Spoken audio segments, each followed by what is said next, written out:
তিনটি আয়াত তেলাওয়াত করেছি। এই তিনটি আয়াতের ব্যাখ্যা দিয়েই আমি আমার আজকের সংক্ষিপ্ত বক্তব্য শেষ করব। তৌফিকে ইল্লা বিল্লাহ। আল্লাহ রাব্বুল আলামিন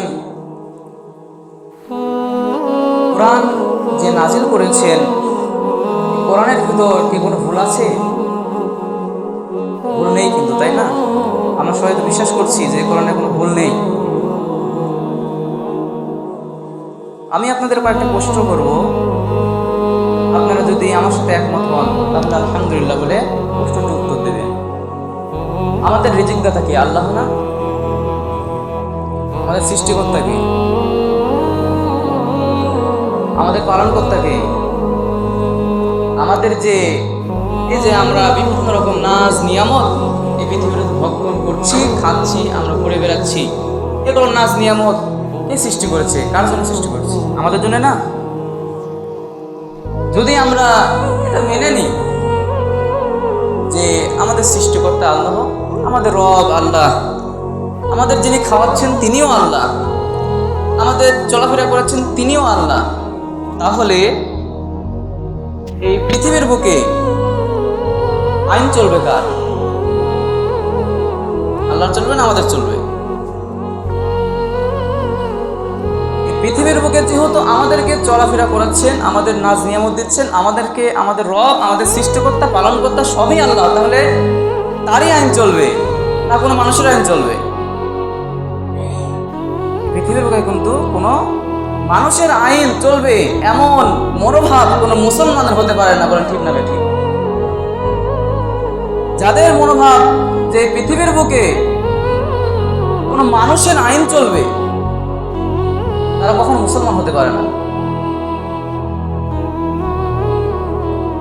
আপনি কি করেন, কোন দল করেন সেটা বিষয় না, আপনার একটাই চিন্তা মাথায় থাকা উচিত, আমাদেরকে ইসলাম কায়েম করতে হবে। আপনি যে দল থেকে কায়েম করেন সমস্যা নেই, কিন্তু একটি চিন্তা মাথার ভিতর রাখা উচিত, আমাদেরকে ইসলাম কায়েম করতে হবে, আমাদেরকে আল্লাহর দ্বীন, আল্লাহর আইন এই পৃথিবীর বুকে চালু করতে হবে। যদি আপনি ইসলাম কায়েম না করতে পারেন, আপনি কিন্তু কখনোই নামাজ ফরজ করতে পারবেন না। পারবেন? আপনি যারা বড় লোক রয়েছে এদের থেকে যাকাত আপনি কখনোই আদায় করতে পারবেন না।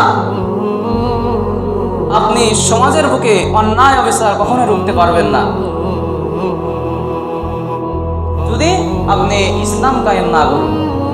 আল্লাহ রাব্বুল আলামিন দেখেন উক্ত আয়াতে বলছেন, ইন্নাল্লাযীনা ক্বালু রাব্বুনাল্লাহ সুম্মা ইসতাকামু ফালা খাউফুন আলাইহিম ওয়ালা হুম ইয়াহসানুন। নিশ্চয় যারা বলে আমাদের রব আল্লাহ, আমরা যেমন বললাম আমাদের রব কে? আল্লাহ। নিশ্চয় যারা বলে আমাদের রব আল্লাহ, অতঃপর অবিচল থাকে সে কথার উপরে। অবিচল থাকা মানে কি? আল্লাহ তাআলা যে দিক নির্দেশন দিয়েছে, যে আইনগুলো আমাদের জন্য তৈরি করে দিয়েছে, এর উপরে প্রতিষ্ঠিত থাকাই অবিচল থাকা। তাদের কোনো ভয় নেই, তাদের কোনো চিন্তাও নেই। সুবহানাল্লাহ। যারা বলে আমাদের রব আল্লাহ, ইন্নাল্লাযীনা ক্বালু রাব্বুনাল্লাহ, যারা বলে আমাদের রব আল্লাহ, তাদের কোনো ভয় নেই, চিন্তা নেই, যদি তারা এই কথার উপরে অবিচল থাকে। মনোযোগ সহকারে শুনুন, আল্লাহ তাআলা এখানে আমাদেরকে কি বোঝাতে চেয়েছেন, এখানে কি মেসেজ দিয়েছেন একটু বোঝার চেষ্টা করুন। আমরা নামাজ পড়ছি না, রোজা করছি না, আমরা বিভিন্ন রকম হারাম পন্থায় আমাদের জীবন চালাচ্ছি, হারাম রুজি, সে রুজি আমাদের শরীরের ভিতরে ঢুকাচ্ছি, তাহলে কি মেনে নেওয়া হলো যে আমাদের রব আল্লাহ? এখনকার যুগে দেখা যায় সমাজের প্রধানেরা যারা আছে তারা বেশিরভাগই নামাজ পড়ে না। অনেক সমাজের প্রধান রয়েছে যারা বিচার করতে যে টাকা পয়সা অন্যায়ভাবে মানুষের কাছ থেকে নেয়, এমন আছে না? অবশ্যই কিন্তু আছে। কিন্তু যারা বলবে যে আমাদের রব আল্লাহ, তাহলে কি সে এই কাম করতে পারবে? যদি কোনো ব্যক্তি নামাজ না পড়ে, যদি কোনো ব্যক্তি রোজা না করে, যদি কোনো ব্যক্তি জাকাত না দেয়, যদি কোনো ব্যক্তি অন্যায়ভাবে কারো টাকা আত্মসাৎ করে, যদি কোনো ব্যক্তি যার হজ ফরজ রয়েছে কিন্তু হজ করা বাদ দিয়ে টিপার মতো কিপটার মতো টাকা পয়সা জমিয়ে সে হজ করতে যাচ্ছে না, তাহলে সে কি মেনে নিল যে আমার রব আল্লাহ? সে কিন্তু মেনে নিতে পারলো না। সে মুখে বলে কিন্তু কাজে করে না। এটা হচ্ছে মুনাফিকদের আচরণ। মুনাফিকের কয়েকটি আচরণ রয়েছে, কয়েকটি গুণ রয়েছে, তার মধ্যে একটি হচ্ছে মুখে বলে কিন্তু কাজে করে না। আর যারা বললো আমাদের রব আল্লাহ কিন্তু এসব বললো না, সেই মুনাফিক। আল্লাহ তাআলা কোরআনে বলে দিয়েছে যে কি, ইন্নাল্লাযীনা ক্বালু রাব্বুনাল্লাহ। যদি কোনো ব্যক্তি বলে আমার রব আল্লাহ, তার উপরে অবিচল থাকে, তাদের কোনো ভয় নেই, তাদের কোনো চিন্তাও নেই। আপনি আল্লাহর পথে থাকুন, আপনার কোনো ভয় নেই, কারণ আল্লাহ আপনাকে হেফাজত করবে। এই 2 দিনের পৃথিবীতে আপনি কয়দিনই বেঁচে থাকবেন? কয়দিন বেঁচে থাকবেন? এই কয়দিনের জন্য আপনি কেন হারাম দিকে যাচ্ছেন? কেন অন্যায় কাজ করছেন?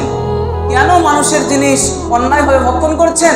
কেন জমির আল কেটে আপনি জমি বানাচ্ছেন? কি দরকার? কাদের জন্য করছেন এসব? কাদের জন্য করছেন? সন্তানের জন্য? ওই সন্তান আপনার জন্য জীবনও দোয়া করবে না, কখনোই দোয়া করবে না। দেখবেন যেগুলো সন্তানকে আপনারা হারাম টাকা পয়সা দিয়ে তাদের শরীর তৈরি করছেন, তাদেরকে বড় করছেন, ওগুলো সন্তান আপনার দুর্নাম ছাড়া আপনার পাপ, এই পাপ আপনাকে দিবে, কিন্তু কখনোই আপনার জন্য চোখের পানি ফেলে কখনো দোয়া করবে না। এটাই বাস্তব। কাদের জন্য করছেন? একটি গল্প শোনেননি? কালুকে বলছে, বজলুর রশিদ মিয়ার গল্প। কালুকে বলছে, কালু প্রতি ওয়াক্ত নামাজ পড়তে আসে, এক ওয়াক্ত নামাজ পড়তে আসেনি। ইমাম সাহেব বলছে যে কালুর কি হয়েছে, কালু নামাজ পড়তে আসছে না। তখন ইমাম সাহেব নামাজ টামাজ পড়ে গেছে কালুর বাড়িতে, যা দেখে যে জিজ্ঞাসা করছে, কালু কি হয়েছে তোমার? বলে যে আজকে জমির ভাগ হবে তো এই জন্য নামাজ পড়তে যায়নি, জমিটা ভাগ করা খুব দরকার, তাছাড়া জমির ভাগ আমি পাবো না, এই বলছে কালু। তখন কালুকে বলছে, তুমি কাদের জন্য এসব করছো? বলছে কি, আমার সন্তানের জন্য। আমি চাই না যে আমার সন্তান আমার মৃত্যুর পরে মানুষের কাছে হাত পাতুক, এটা আমি চাই না, এই জন্য আমি সন্তানের জন্য এসব করে রাখছি। তখন কালুকে বলছে, কালু তুমি একবার মৃত্যুর ভান করে দেখো তো তোমার সন্তানেরা তোমাদের কি করে। তখন কালু বলছে, আচ্ছা ঠিক আছে, তাহলে দেখি কি হয়। এ বলে রাত্রে শুয়ে পড়েছে, সকালে আর উঠছে না, দরজা আটকা দিয়ে ঘুমিয়ে পড়েছে, সকালে আর উঠছে না, নাটক করছে, মোনার নাটক করছে।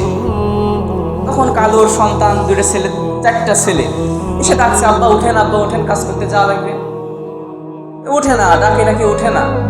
তখন দরজা ভেঙে ফেলেছে, দরজা ভেঙে ফেলে দেখে যে কালু মরে গেছে, শুয়ে আছে। তখন সন্তানেরা চিন্তা করছে, একে ওকে বলা বলি করছে, আরে কালু গেল 40 বিঘা জমি করে থেকে গেলে কি হলো নি, 30 বিঘা করে থেকে গেছে, আমাদের 4 ভাইয়ের ভাগ করতে সুবিধা হলো নি, আমি 10 বিঘা, আমি 10 বিঘা। আবার কে বলছে কালু গেল 4টে ঘর করে থেকে গেলে কি হলো নি, 3টা ঘর করে থেকে গেছে। এইলে মারামারি শুরু করেছে। এখন বলছে আমার ঘর কিন্তু এটা, ওই ভাই বলছে আমার ঘর এটা, এরকম করে মারামারি শুরু করছে। এরপরে বলছে যে যেহেতু মারা গেছে বাইরে নিয়ে যেতে রাখা লাগবে, তাই না? লাশ তুলিছে, তুলে বাইরে নিয়ে যাচ্ছে, এমন সময় দরজা গেছে আটকে, মানে হাতের জন্য বার হতে পারছে না, দরজা চিকন হয়ে গেছে, এখানে বার হতে পারছে না। তখন বলেছে দরজা তাহলে ভাঙে। বলছে না না, আমার ঘর এটা, আমি দরজা ভাঙবো না, এটা আমার ঘর, আমি কখনো দরজা ভাঙবো না এটা। এমন করে মারামারি শুরু করেছে। তখন কালু কোথায় আমার স্যারের তো এবারে বলছে, তোর জন্য আমি এত কষ্ট করে জমি জাতি ঘর বাড়ি তৈরি করি, আর তোরা আমি মরে গেলাম, আমার জন্য তোর দরজা ভাঙতে পারছ না। তাহলে কর, একটি জিনিস আপনারা চিন্তা করেন, যখন আপনারা মৃত্যুবরণ করবেন এই হারাম টাকা দিয়ে, আপনারা যখন এগুলো বাড়ি গাড়ি জমি জাতি যখন আপনারা তৈরি করবেন, আপনার সন্তানেরা আপনার সাথে ঠিক ওরকমই ব্যবহার করবে। আপনার জন্য তো কখনো দোয়া করবেই না, বরং বলে যাবে যে হারামে গেল আর একটু বেশি সময় করতে হয়ে গেল না, বাড়ি করলো দুইটা, গ্যাপ দুইটা করলে কি হলো না, এমন কথাই বলবে। কারণ আপনি তাদেরকে ইসলাম অনুযায়ী চলাননি, আপনি চলাইছেন তাদের দুনিয়া অনুযায়ী। আর যেই বাবা মা সন্তানকে দুনিয়া অনুযায়ী চলাবে, সে বাবা মা কখনোই জান্নাত পাবে না, এবং সে বাবা মার হবে স্থান জাহান্নামে।